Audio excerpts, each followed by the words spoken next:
حضرت جریر رضی اللہ تعالیٰ عنہ روایت کرتے ہیں کہ رسول اللہ صلی اللہ علیہ وسلم نے فرمایا، جس نے اسلام میں کوئی اچھا طریقہ رائج کیا اسے اس کا اجر ملے گا، اور اس کے بعد اس پر عمل کرنے والے کا اجر بھی ملے گا، بغیر اس کے کہ ان کے اپنے اجر میں کمی ہو۔ اور جس نے اسلام میں کوئی برا طریقہ رائج کیا اس کا گناہ اسے ملے گا، اور اس کے بعد اس پر عمل کرنے والوں کا گناہ بھی ملے گا، بغیر اس کے کہ ان کے گناہوں میں کوئی کمی ہو۔ مسلم شریف کے اندر یہ حدیث ہے۔ اور دوسری نبی رحمت صلی اللہ علیہ وسلم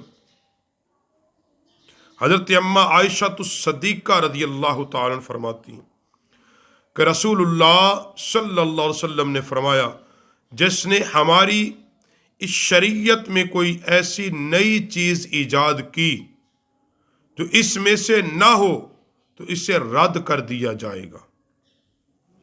یہ اصل باب بدعت کا باب ہے۔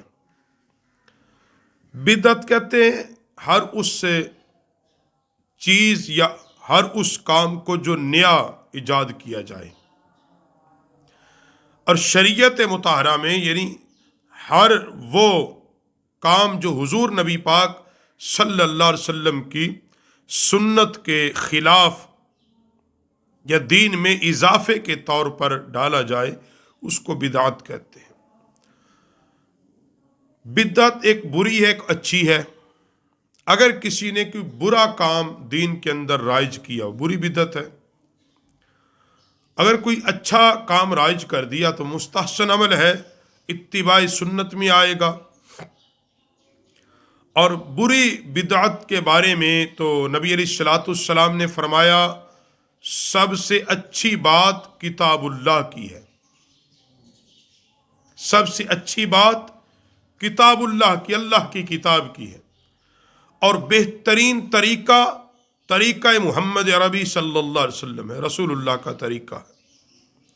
اور سب سے بڑی برائی نئے کام ہیں، نئے کام دین کے اندر، نئی باتیں ایجاد کرنا، نئے کام ایجاد کرنا۔ اور فرمایا ہر بدعت گمراہی ہے۔ اور دوسری حدیث کے اندر یہ بھی آتا ہے کہ گمراہی جہنم میں لے جانے والا عمل ہے۔ مگر یہاں کچھ چیزیں اسی بات کو لے کر کے، بدعت کو لے کر پھر اس کو بھی بعض لوگوں نے صرف اپنی ایک جماعت کا حصہ بنا لیا اور پھر اس دروازے میں بیٹھ کر دوسروں کو کافر اور مشرک بنا دیا۔ حالانکہ کچھ وہ چیزیں ہیں جو رسول اعظم صلی اللہ علیہ وسلم کے مبارک دور کے بعد صحابہ اکرام علیہم رضوان نے شروع کی، اور وہ آج دین کا حصہ ہے۔ مطلب ان کے اندر ایک جو بخاری شریف کے اندر بھی ہے کہ حضرت عمر بن خطاب رضی اللہ تعالیٰ عنہ نے تراویح کی جماعت کے بارے میں فرمایا، یہ اچھی بدعت ہے، اچھی بدعت ہے۔ اسی طرح حضرت سیدنا عثمان غنی کے مبارک دور میں جمعۃ المبارک کی پہلی اذان کا آغاز یہ نبی علیہ السلام کے زمانے میں نہیں تھا، سیدنا ابو بکر صدیق کے زمانے میں بھی نہیں تھا، اور عمر پاک کے زمانے میں بھی نہیں تھا، مگر حضرت عثمان غنی نے شروع کیا، اور آج یہ شریعت کا حصہ ہے۔ اسی طرح نبی کریم علیہ السلام کے مبارک زمانے میں جو چھت تھی مسجد نبوی شریف کی، وہ کھجور کے پتوں اور ٹہنیوں سے تھی، مگر آج دیکھ لیں مساجد کتنی عالی شان ہے۔ تو یہ تو بدعت تو ہے، مگر اس کو اس بدعت کے اس کھاتے میں نہیں ڈالیں گے کہ جو گمراہی اور جہنم میں لے جانے والی ہے۔ اسی طرح دین سیکھنے اور سکھانے کے جتنے نظام ہیں، کیونکہ صحابہ اکرام علیہم رضوان نے بھی دین سیکھا، لیکن انہوں نے دین کے شارعی سے دین سیکھا، حضور نبی پاک صلی اللہ علیہ وسلم سے دین سیکھا، وہ ڈائریکٹلی حضور علیہ السلام سے قرآن سیکھتے رہے۔ قاعدہ طور پر شعبہ جات ہیں، 8 10 سال کے درس نظامی کے کورس ہیں، اور بہت ساری دین سیکھنے اور سکھانے کے حوالے سے اب یہ نئے ذرائع ابلاغی لگا لیں آپ. اب یوٹیوب ہے، گوگل ہے، اب دین سیکھنے اور سکھانے کے لائیو پروگرام ہیں. تو ہیں تو یہ بھی بدعت نا. اب ان کو یہ تو نہیں کہہ سکتے کہ یہ حضور کے زمانے میں تھے، یہ حضور نے ایجاد کیا. مگر ان کو تمام علماء جتنے بھی مکاتب کے ہیں سب کے سب کہتے ہیں ٹھیک ہے، مستحسن ہے، اچھا عمل ہے، ان چیزوں کو اپنانے سے گناہ نہیں ہے، کیونکہ آپ دین کی ترویج اور تبلیغ میں کردار ادا کر رہے ہیں. تو اسی طرح بدعت وہی بدعت سیاح، یعنی جو گمراہی والی، جو دین کے خلاف ہو، دین کے کاموں کو مٹانے کے لیے کسی کام کا اگر آغاز کیا جائے جس سے سنت رسول صلی اللہ علیہ وسلم ختم ہوتی ہو، تو ایسی بدعت کو ایجاد کرنا واقعتاً برا ہے. اور جن سے دین کو فائدہ ہو اور اسلام کی ترویج ہو، اور علماء اور صلحاء، اس لیے کہا کہ علماء اچھا لباس پہنے. کیوں کہا گیا آج کے دور میں جو فتویٰ ہے کہ علماء اچھا لباس پہنے؟ جی کیوں؟ حالانکہ نبی کریم صلی اللہ علیہ وسلم نے سادہ لباس پہنا، صحابہ کے لباس پر پیوند بھی لگے ہوتے تھے.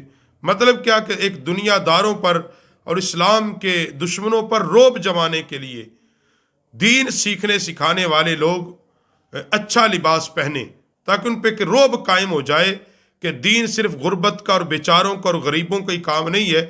جو دین کے ساتھ وابستہ ہو جاتا ہے اللہ اس کو برکت دیتا ہے. تو یہ بدعات کے اندر یہ بہت ساری چیزیں، اور یہاں نبی کریم علیہ الصلوۃ والسلام نے پھر واضح فرمایا جس نے کوئی اچھا طریقہ رائج کیا اس کو اس کا ثواب ملے گا، جو لوگ عمل کریں گے ان کو بھی ملے گا.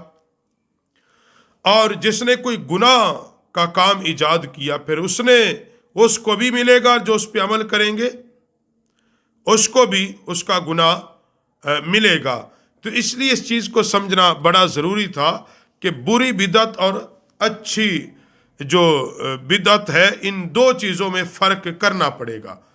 جب تک فرق نہیں کریں گے، سب کو ملاتے جائیں گے، پھر بہت ساری وہ چیزیں ہیں جو آج مروجہ ہیں اسلام کے اندر، اور اس کو باقاعدہ ایک اسلامی شعار سمجھا جاتا ہے. مسجد کے مینار ہیں، گنبد ہیں، پختہ مساجد ہیں، مدارس کی بڑی بڑی عالی شان بلڈنگیں ہیں، اور دور دراز سے اکٹھا ہونا ہے، اور بہت سارے کام ہیں. اور پھر گلی گلی بازار جا کر باقاعدہ لوگوں کو دین کی تبلیغ کرنا ہے. یہ تمام وہ چیزیں ہیں. اور پھر باقاعدہ ایسے جلوس، کانفرنس، ان کے نام رکھنا، ان ناموں سے ان کا انعقاد کرنا، شخصیت کے ناموں سے انعقاد کرنا، تو یہ پھر ساری چیزیں بدعت کے اندر آئیں گی. اور پھر آپ ایک کمرے میں بند ہو کے بیٹھ جائیں گے. تو یہ جب ساری چیزوں کے کہا جاتا ہے کہ اگر یہ دین پھیلانے کے ذرائع ہیں، تو دین کی پھیلانے اور دین کا رعب قائم کرنے کے لیے کوئی اچھا طریقہ اگر کوئی ایجاد کرے، یعنی جیسے کتابوں کی تدوین ہے، کتابوں کا لکھنا ہے، قرآن کو کتابی شکل دینا ہے، احادیث کو جمع کرنا ہے، حدیث کی تشریحات ہے، مفسرین نے قرآن پاک کی تفاسیر جو لکھی ہیں تو یہ ساری بدعت، مگر یہ بدعت حسنہ ہے. اسلام کو ان کا فائدہ ہوتا ہے. جس کا اسلام کو فائدہ ہو وہ باعث ثواب ہے، اور جس کا اسلام کو نقصان ہوتا ہو، اسلام کا نقصان ہو رہا ہو، تو وہ چیزیں بری ہیں، وہ واقعی ایجاد نہیں ہونی چاہیے. اللہ ہمیں دین کا فہم نصیب فرما دے.